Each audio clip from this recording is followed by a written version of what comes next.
wanted to talk about today is how to navigate your life as an introvert in an extroverted society. So to do so, we have to start with the very first most important thing. What is an introvert? So the Webster Dictionary definition of an introvert is a shy or distant person, but with some analyzing and really thinking over the year, I came to the realization that the difference between introvert and extrovert is where you get your energy from.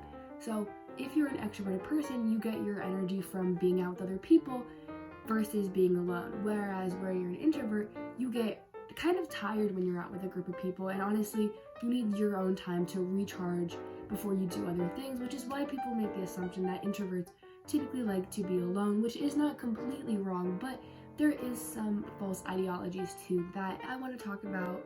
The 4 different types of introverts. The first category is a social introvert, which means this person likes to avoid social interaction. Second type of introvert is a thinking introvert, basically somebody who overthinks all the time and almost gets lost in their thought. The third type of introvert is an anxious introvert.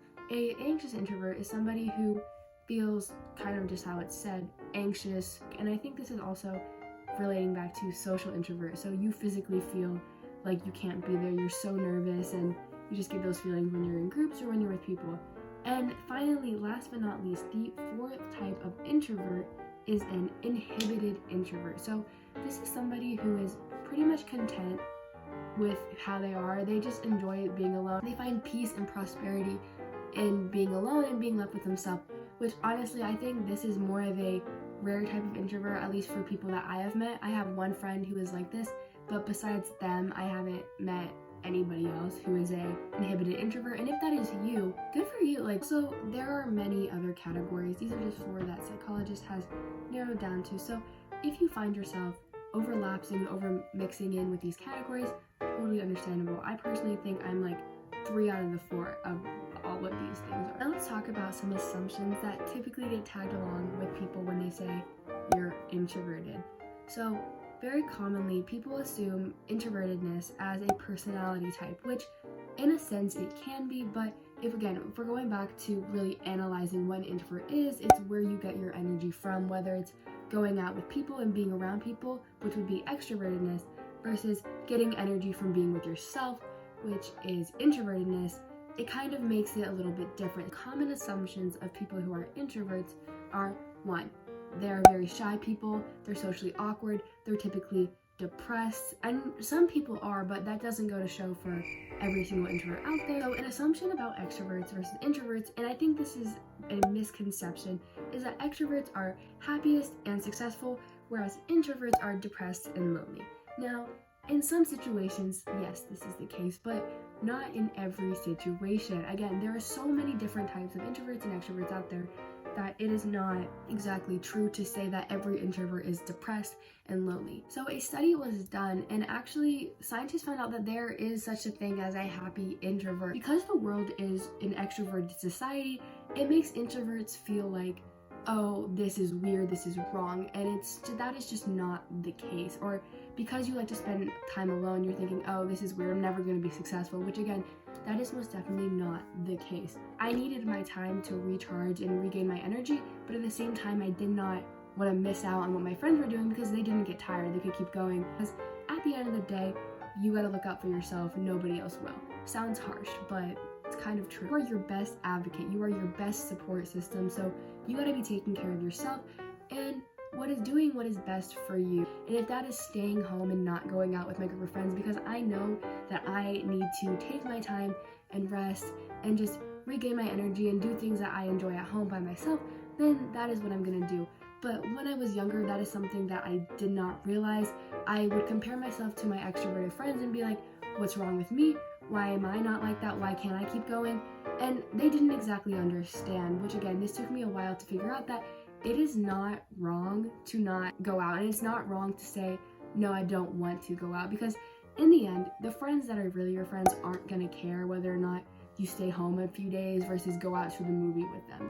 So ultimately, look out for yourself and do what's best for you. Do what you need to do, because at the end of the day, nobody knows you better than you. There are many people who thrive as introverts, who are happy as introverts. You just have to know how to navigate. I'm gonna talk about now some benefits of being an introvert. 1. Yes, you may overthink because you have a lot of time with your thoughts, because you do like to spend time with yourself. And overthinking typically is associated with a bad thing, but honestly, there are some benefits to overthinking. And one of them is you may realize things that people don't see, and you may make analyzations of things that are pretty cool. You overanalyze, and the cool thing is you see the world in a different way, which can be a good thing and can be a bad thing. If you do that for so long, you lose touch with reality, but at the same time, you may also realize things and be able to solve issues and problems and get to the bottom of it because you're thinking about it constantly. So that is something that is cool. You are a good problem solver.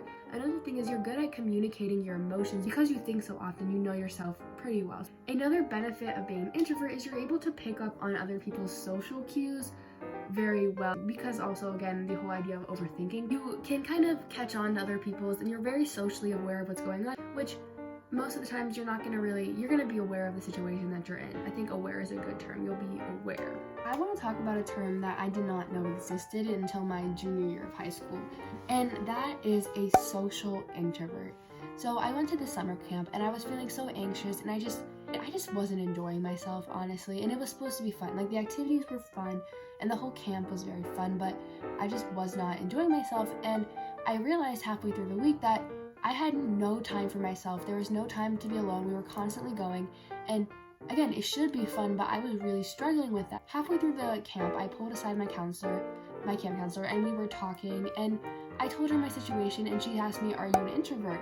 And I've never been referred to as an introverted person because typically I have a very outgoing personality, but when it comes to my energy levels, I would say, yeah, I am an introvert. I don't get energy from being with people. In fact, people really do wear me out. And I told her, yeah, but I like hanging out with people. And she made the comment of, have you ever thought that you can be a social introvert?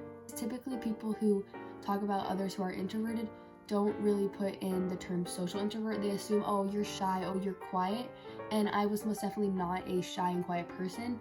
I did overthink a lot. I never put that together that, oh yeah, like I can be a social introverted person. Like, if I'm with somebody for 2 straight days, yeah, I'm gonna be pretty tired of them and need my own time alone, which I thought that was weird, and I thought that was wrong, and I thought there was something wrong with me. I realized that, yeah, she's right. And again, the realization that it's where your energy comes from. So in the end, for those of you who are introverted people, what you should do is take care of yourself and do what's best for you, because nobody else is going to know what you need to do. Don't feel shameful, but you are in charge of your happiness. If you know that you need to take time to yourself. That's what I've been doing this year, especially with COVID. I've been taking time to myself, and I am 10, even 20 times happier than I was in the past. I hope you enjoyed the video. If you liked it, leave a like down below, and if you want to subscribe for more content, feel free to hit the subscribe button.